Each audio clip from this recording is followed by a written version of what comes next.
This is the simple one light setup that you need that can pretty much work for multiple situations. If you're new to studio lighting, flash lighting, then this video may just be for you.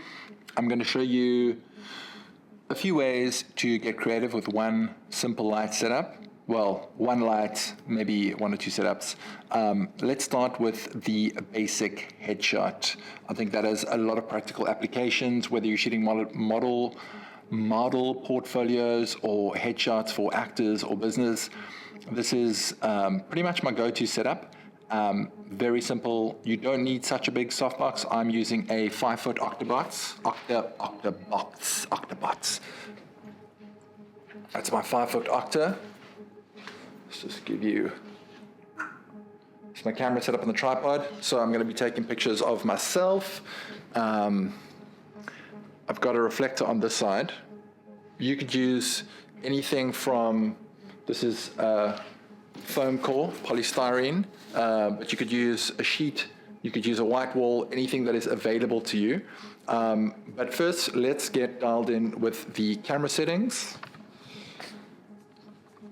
So your first frame that you want to take, you want to make sure that when you take that picture with no lights, the room is pretty much black. So let's do that.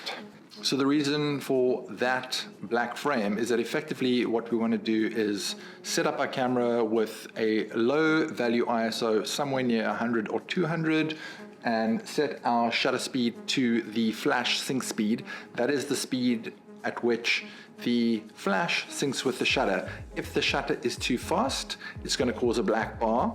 Check your camera manufacturer settings.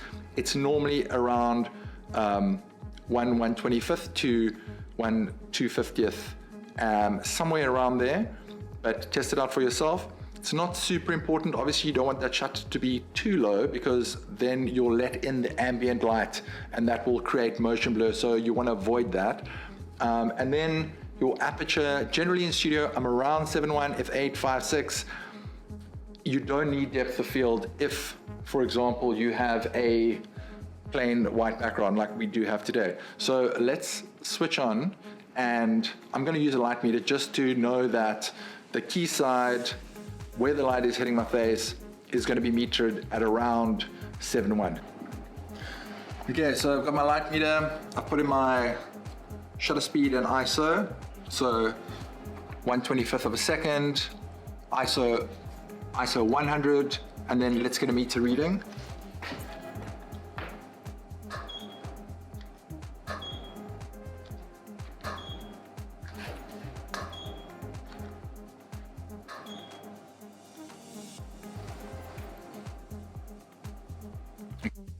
So I'm using the trigger just to fire so that I don't have to take pictures every time.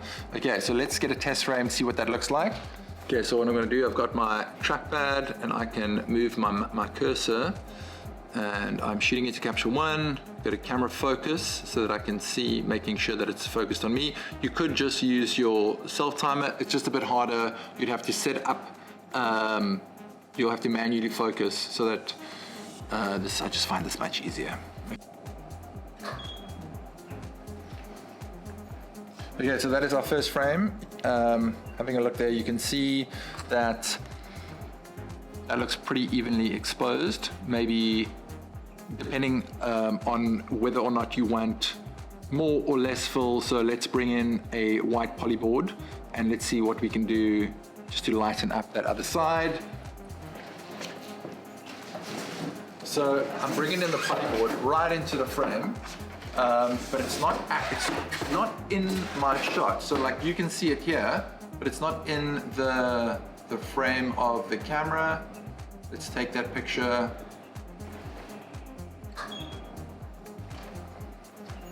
Okay, so just a quick before and after with polyboard, without polyboard.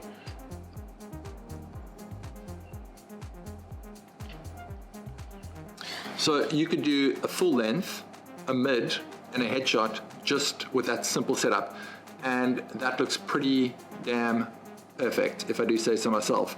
Now, bearing in mind that people are going to have different skin tones and you're going to have to place them either forward or backwards within regards to that light, But what you can do, even if you keep the exposure the same, watch what's going to happen. I'm going a little bit further back, just going to be out of the sweet spot. You're going to have a more even lighting across the face. You're not going to have such a high contrast, such a fast fall off from light to shadow as I move slightly further away from the center or the sweet spot of the lighting. So let's say I'm here. Okay, so that is slightly underexposed. So what we could do, let's go to 6.3. So two things are going to happen. The background is going to go lighter. It's just going to raise the exposure of my face. Not that there is anything wrong with that. You could also just increase the exposure slider in Capture One. But let's just have a look at that. Maybe bring up a little bit further back.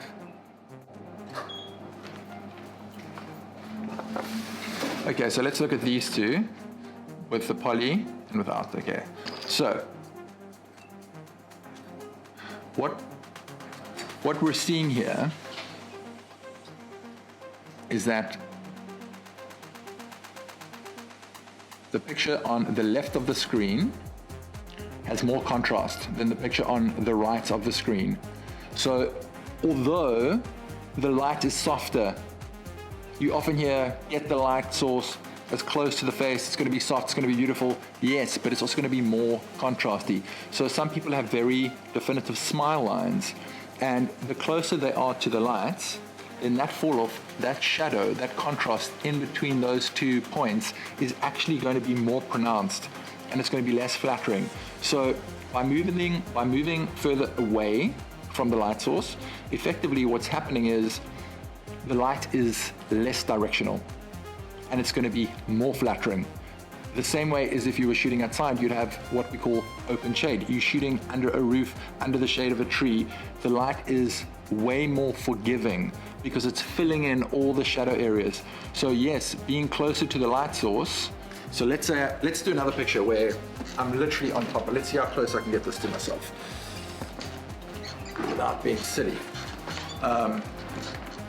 Okay, I mean, that's pretty close. So, okay. So there, so let's compare all those three. So as you can see now, what's happening is that, look how light to dark, soft light, high contrast, may not necessarily be very flattering. What you could do, what could be helpful, is if you took the light and made it more frontal so that it would be filling in more of the shadows. Okay, but again, bringing the light close in, you are gonna get more specularity, especially on like the cheekbones, the nose, whereas if you look when I was further back, that specularity almost goes away completely. So that is something to bear in mind when you have your subject in front of you. Those are decisions that you would need to make the light the most flattering. Now, it does depend on what you're shooting and who you're shooting, because if it's just a headshot, I say just a headshot, if it is a headshot, if it's a portrait, maybe that person is not gonna like the high contrast situation. Most people generally prefer low contrast lighting, and that is what you're trying to achieve. You're trying to make them happy. Okay, so let's completely mix this up now that we've covered the basics of like a good headshot, because I think like while that does look great, it's not going to look great for everyone. Most likely, most people would be somewhere here, where the light is more even, and it's just about moving them forwards and backwards, either changing your aperture, because you can't change your shutter speed. You could push your ISO a little bit, but which is more flattering, not which is the better light, because effectively you want to make your clients happy, you need to flatter them, not make sure that your lighting is like, this is the most perfect light. Okay, so let's mix it up completely. I'm going to move my light further away now. Let's see what's going to happen to the corresponding background as well as the light on my face.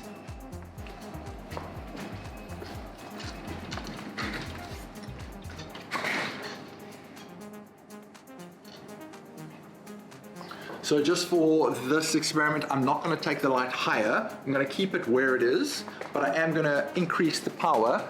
We're going to keep the power setting at around f871, that kind of zone. So let's see where we're at now. Okay, cool. So we're at 7.1, so I'm happy with that. And then let's do another shot. Just going to turn this so I can see a little bit.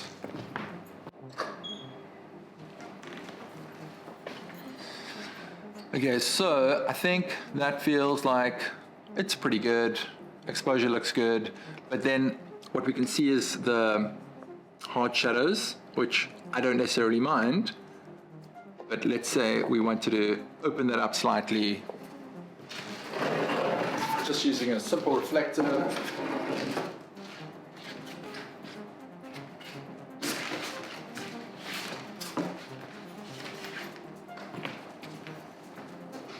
Okay, let's do another shot. Maybe let's go slightly wider so we can see more of the set.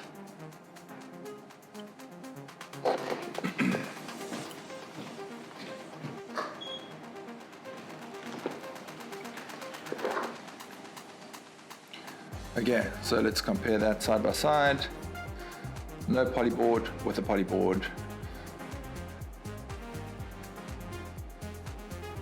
And just looking at these pictures side by side, the background's always been white, but because of the distance of the light relative to the background, it's become darker because less light is hitting the background.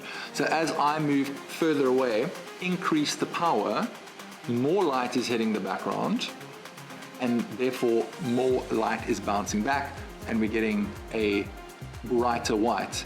Obviously, if I go further back, let's actually see, if I go right onto the background, expose properly for that, you're gonna see the background is pretty much gonna go to pure white. Maybe not pure white, but very close to it. So just dialing up my power there. Let's get a little test.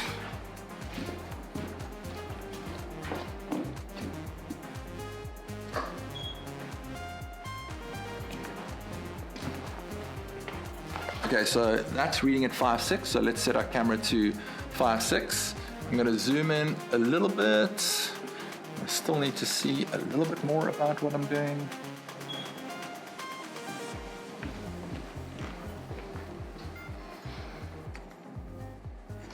Okay, so what we're seeing here is that a lot of light is hitting the floor, bouncing back into my face.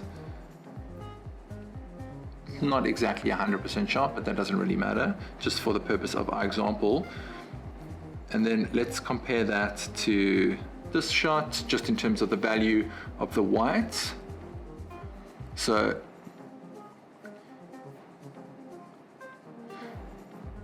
you can see that it's tending closer and closer to white. So the further away we moved our key light, the more light we can push onto it, it's going to get brighter and brighter. Everything is going to get brighter, and obviously much more light is bouncing around the room. The other thing that you could do is actually take the diffuser off this, and then now you're starting to get into sort of like making daylight look like, or sunlight look like it's in studio.